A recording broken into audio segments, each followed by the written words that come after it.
आएंगे भाई सत्संग में, थोड़ा काम है जरा वो कर लेंगे।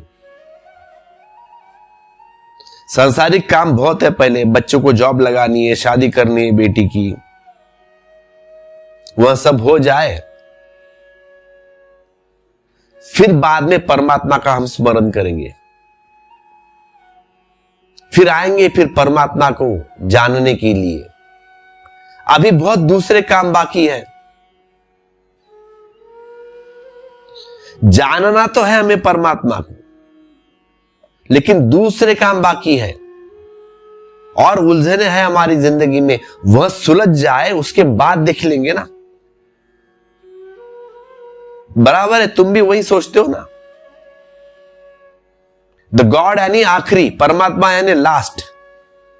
लोग परमात्मा को आखिर में टालते हैं। द लास्ट, तुम्हारी जरूरतों के क्यू में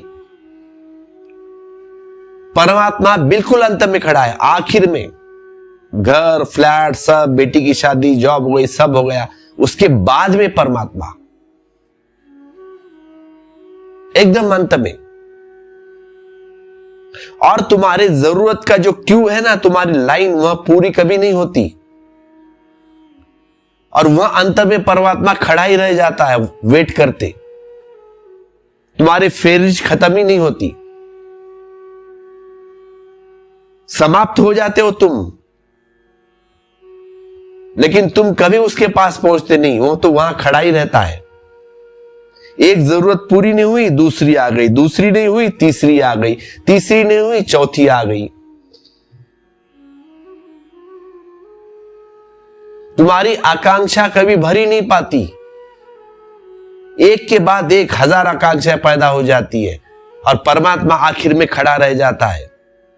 वह हमेशा पीछे ही खड़ा है, लास्ट, द एंड। वहां से परमात्मा इंच भर भी सरका नहीं है। तुम्हारे जो जीवन की फेहरिस्त है उस पर परमात्मा अंतिम है। सोचना तुम्हारी जीवन की फेहरिस्त में परमात्मा अंतिम है या प्रथम स्थान पर है, इस पर सब कुछ निर्भर है तुम्हारा।